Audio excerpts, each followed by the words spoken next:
Hello நண்பர்களே, எல்லாத்துக்கும் வணக்கம். வாங்க இன்றைக்கி பார்க்கலாம். நம்ம வீட்டு வாசலையெல்லாம் தோரணம் கட்டுவோம்ல, அப்படியே மா இலையை வச்சு வேப்ப இலையை வச்சு ஒரு தோரணம் கட்டுவோம். வாங்க நம்ம வீடியோவில் எப்படி செய்கிறத பார்த்துடலாமா ஈஸியாக.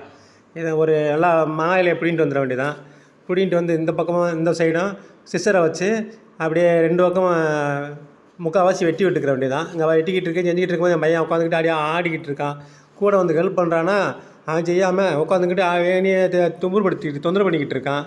அப்புறம் சரி எடுத்து கொடுத்தான். சரி பரவாயில்ல உட்கார பாடுறான்னு சொல்லிட்டு அப்படியே ரெண்டு பக்கம் இந்த பக்கம் வெட்டிக்கிட்டு இந்த பக்கம் ஒரு மடக்கு அந்த பக்கம் ஒரு மடக்கு உள்ளே அப்படி சொருகி இழுத்து விட்டோம்னா ஒரு டிசைனாக வந்துடும். இதேமாதிரி எல்லா இலையும் எத்தனை இலை வைக்கிறோமோ அத்தனை இலைக்கு இதேமாதிரி வெட்டி அப்படியே கோர்த்து டிசைன் எடுத்துட வேண்டியதான். அப்புறம் ஒரு இலையை ரெண்டாக இந்த பக்கம் கீரி எடுத்துகிட்டு மேலாக அந்த வெட்டின இடத்துல அப்படியே ஒரு மடக்கி விட்டுற வேண்டியதான். இந்த பக்கம் மடக்கி விட்டால் அப்படியே அது ஒரு இலை மாதிரி டிசைனாக வந்துடும். அதுக்கப்புறம் அதில் ஒரு ஸ்டேப்லர் பின்னை போட்டுற வேண்டியதான். அந்த ஸ்டேப்லர் பின்னை போடுறதுக்கு ஒரு பூவை ஒன்று அப்படி மேலாக டெக்கரேஷனுக்காக அழகாக ஒரு பூவை போட்டு பூவும் அந்த மடக்கி வச்ச இலையும் சேர்த்து அப்படியே ஒரு பின் பண்ணி விட்டோம்னா பார்க்க அப்படியே அழகாக ஆயிரும். இதேமாதிரி எத்தனை லீப் தேவையோ அத்தனை இதை எடுத்துக்கிற வேண்டியதான். எடுத்து எல்லாத்தையும் இந்த ரெடி பண்ணி வச்சுக்கிற வேண்டியதான். வச்சுட்டு நல்லா ஒரு ஒயிட் நூல் இருந்துச்சுன்னா எடுத்து மஞ்சள் தடவிக்கிற வேண்டியதான். இல்லை மஞ்சள் நூலாக எடுத்து வச்சுக்கிற வேண்டியதான். எடுத்து வச்சுட்டு எல்லாத்தையும் இப்படி ஸ்டேப்லர் போட்டு பின்ன போட்டு வரிசையாக எடுத்து அடுக்கி வச்சுட்டு அதுக்கப்புறம் வாழை இலை இருந்துச்சுன்னா வாழை இலை எடுத்து அதையும் அதே நேராக வெட்டி இந்த பக்கம் வெட்டி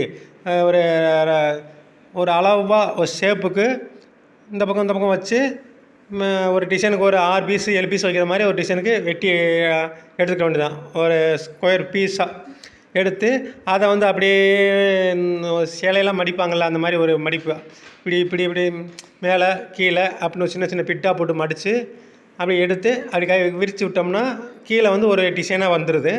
அதுக்கப்புறம் அதை அதில் ஒரு பூவை வச்சு நம்ம கட்டி வச்சுருக்கோம்ல தோரணம், அந்த நூலில் அதுக்கு ஒரு பூவை வச்சு அந்த தோரணத்துலேயே மேலே வச்சு அப்படியே பின் பண்ணிட வேண்டியதான். பின் பண்ணிவிட்டு பார்த்தா செம்மையாக இருந்துச்சு, அழகாக இருந்துச்சு.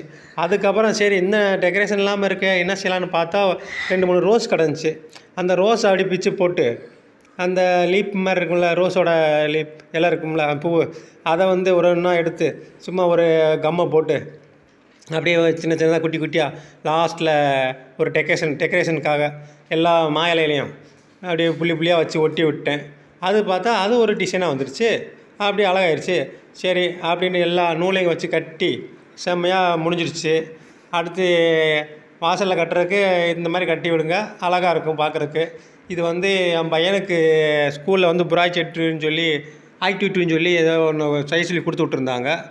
சரி பையன் எங்கே செய்கிறான், அவன் உட்காந்து வேலைக்கு தான் பார்த்துக்கிட்டு தான் நான் செய்யும் போது சரி பார் தம்பி அடுத்த செய்யும் போது நீயே செஞ்சுக்க அப்படின்னு சொன்னேன். சரின்னு செஞ்சாச்சு. அப்பா சரிங்கப்பா ஜாலிப்பா நான் அடுத்த வரும்போது செஞ்சுக்கிறேன்ப்பா அப்படின்னா சரி தங்கப்பில்ல வாங்க இப்போதைக்கு நீ இதை கொண்டு போங்கன்னு சொல்லிட்டு எல்லாம் செஞ்சு முடிச்சு எல்லாம் டெக்கரேஷன்லாம் ஓகே வரைச்சி பார்த்தீங்களா. இப்போ இப்படி அழகாகிடுச்சு பார்த்தீங்களா. அப்படியே எடுத்து நீங்கள் நிலவாசல்லாம் கட்டினீங்கன்னா பார்க்குறதுக்கு அப்படியே மங்களகரமாக இருக்கும். அப்படியே